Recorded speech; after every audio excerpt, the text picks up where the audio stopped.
Estamos de volta com o Parlamento com Deus de hoje, falando sobre obesidade.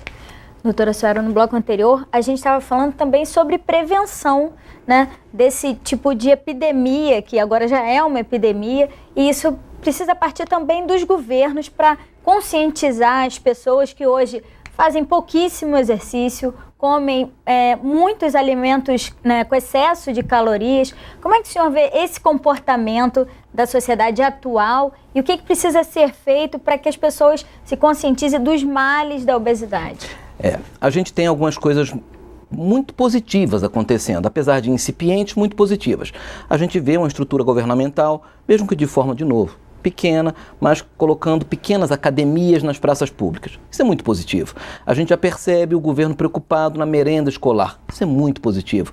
Historicamente, a gente percebeu agora um código identificando caloria, carboidrato, gordura nos alimentos. Isso é muito positivo, mas é pouco. A consciência também das pessoas. Exato. Deixa eu ver a porque quantos são os que param e observam exatamente o que tem ali, não né? quero aqui completar, doutor Álvaro, seria impossível, mas a gente identifica que é uma miríade de elementos que a gente tem que abordar.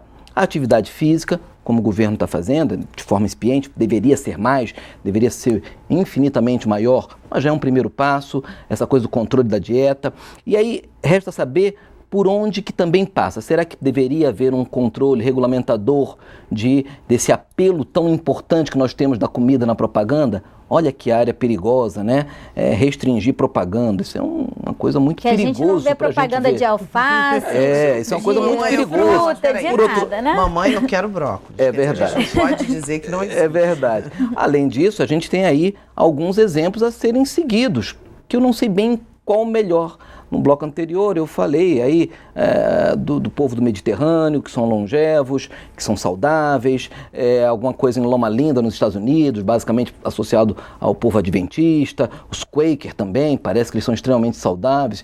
E a gente vê nichos populacionais muito saudáveis. Mas que são populações que têm um hábito de vida Vamos muito identificar melhor que o isso. nosso, né? O que eles têm de positivo que a gente possa parear Tem um e programa de trazer governo. para a nossa realidade. A maioria deles Também. tem um programa de governo. Hoje isso no que eles adoram, é medicina baseada em evidência. Medicina baseada em evidência, 60% saúde é estilo de vida, que envolve isso. Mas eu gostaria de continuar com a sua primeira pergunta do lance do pragmatismo, o como, né? Então, no outro dia eu estava assistindo um debate aqui, eu queria entrar lá no debate na TV Legislativa, porque eu queria dizer para os debatedores, porque tinham 2 médicos e um que não era médico. Então, o que não era médico, ele defendia uma coisa que não é como o cérebro toma boas decisões. Então, ele estava defendendo uma coisa que é absolutamente errada por interesse pessoal. Então, a primeira coisa seria assim, como é que o cérebro decide? Primeiro, ele olha para o estímulo e ele vê se aquilo ali vai causar dor depois da decisão. Aí ele puxa a pipa. Aí ele joga a pipa de novo e vê se aquilo vai dar prazer. Ele puxa a pipa. Compara as sensações. E terceiro, o cérebro que decide bem se aquilo faz sentido.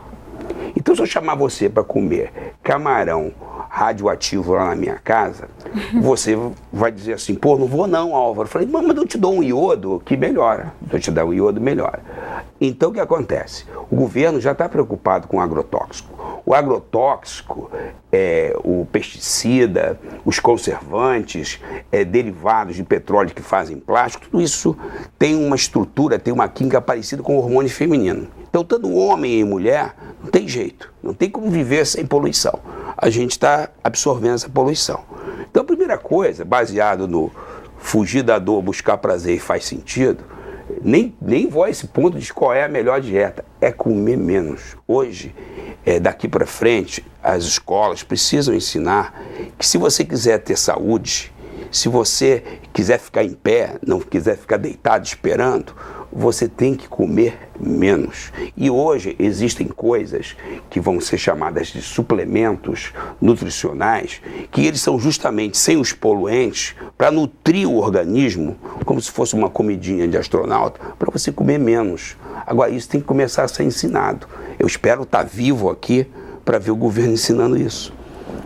Doutora Sueli, no caso das pessoas que já passaram dessa faixa de sobrepeso, estão efetivamente com a doença da obesidade e, como o senhor falou no bloco anterior, precisam recorrer, por exemplo, a uma cirurgia bariátrica, uma redução de estômago, como a gente fala no final da linha, popularmente, que a pessoa não consegue, né, como o doutor Álvaro falou, nem fazer o trabalho no cérebro dela e nem com remédio, com dieta, não consegue fazer mais nada. Em que momento essa cirurgia é aconselhável? Eu vou tentar responder de outra forma, sempre isso, né? Virou quase que um bordão. A cirurgia bariátrica é uma cirurgia que tem resultados maravilhosos, tem indicações absolutamente precisas. Mas o que não pode se perder de mente é que a obesidade, aí indo no caminho do Dr. Álvaro, é um problema anterior. A mutilação é um veículo para que essa obesidade seja tratada, mas sob nenhum aspecto. O problema anterior foi tratado. Ou seja, a ansiedade não é tratada com a cirurgia, a angústia pessoal não é tratada com a cirurgia, uma completa deformidade alimentar ou perversões alimentares não é tratada com a cirurgia. De valores, né? Não é tratada. Exatamente, uma hierarquia de valores completamente pervertida. Não sou contra a cirurgia bariátrica, de forma alguma, mas antes tem que estar claro que haverá um tratamento. Não é incomum. Infelizmente, eu tenho um colega, um grande amigo, fui padrinho dele, que por obesidade, grande obesidade, fez a cirurgia bariátrica, acabou se suicidando em 2 tentativas, né? Veja que coisa trágica. É lógico que essa pessoa tinha um problema mental muito anterior à obesidade, né? Que não foi resolvido com a cirurgia de forma alguma.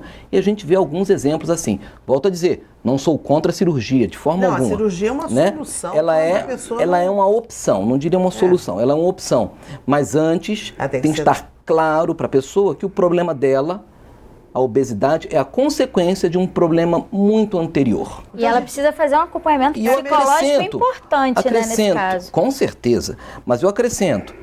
Não é só o obeso, o sobrepeso que não é saudável. O magro também pode perfeitamente não ser saudável. A pessoa com índice de massa corpórea, com índice de gordura, com índice tegumentar absolutamente estável, pode não ser uma pessoa saudável. Aliás, isso é muito frequente, também indo ao encontro a toda essa coisa que está acontecendo. O doutor Álvaro já falou aqui no bloco anterior e falou no intervalo com a gente, que a natureza está nos dando de volta uma série de elementos que a gente jogou, né? Como está na Bíblia, né? Você não pode deixar o que depende de você ser prioritário com o que depende de você.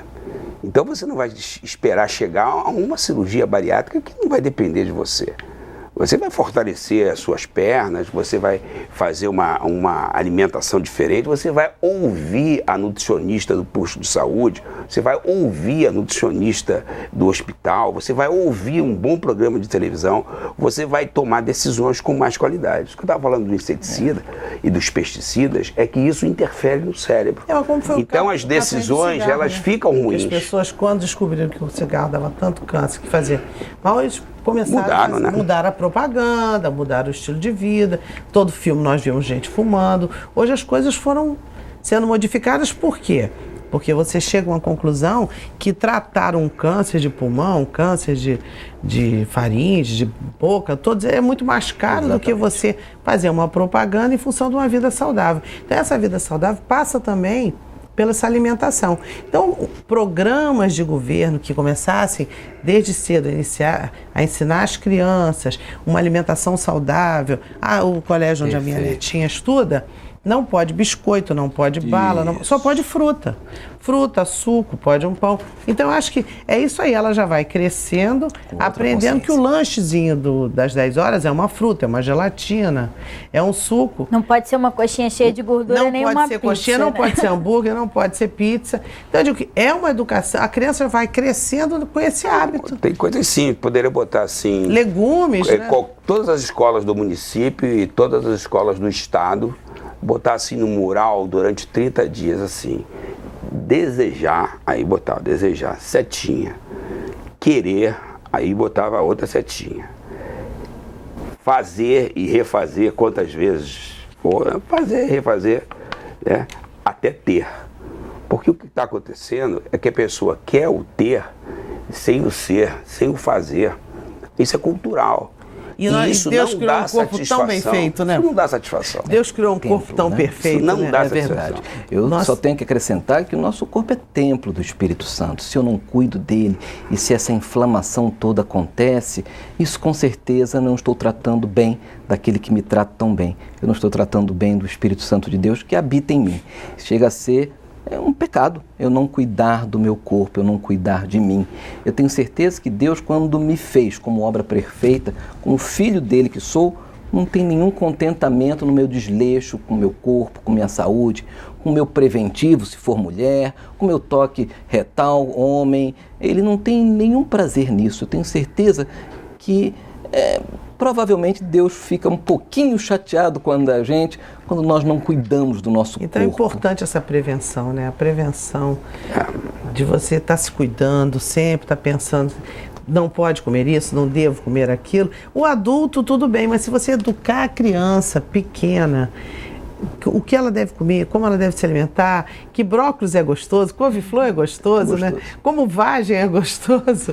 Então, o mais gostoso do bolinho de fubá da vovó não é o bolinho de fubá, é o amor que a vovó bota naquele bolinho. Como o doutor Assuan falou, você ter a consciência, você ter o amor ao seu templo, já modifica tudo, até tira a contaminação cientificamente do próprio químico, que evidentemente que essa energia de maior frequência, ela modifica de menor frequência. Então o amor e a consciência, eu acho que é a resposta. O voltamos já lá no amor, na educação, né?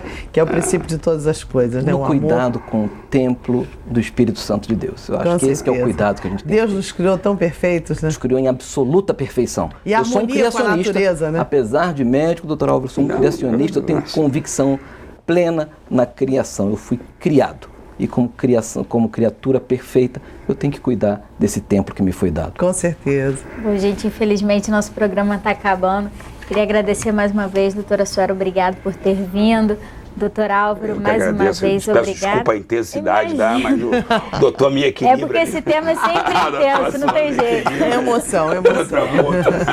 Deputada, queria que a senhora passasse para os nossos telespectadores os contatos do nosso programa, quem quiser falar com a gente. Sim, tvcomdeus@alerj.rj.gov.br. Todas as quartas-feiras no auditório da Alerj, teremos o maior prazer em recebê-los para assistir o nosso culto de louvor e adoração a Deus. Mais uma vez, obrigada a todos. E se você quiser rever esse programa, basta acessar o nosso site, que é www.tvalerj.tv. TV Alerj, o canal do povo fluminense.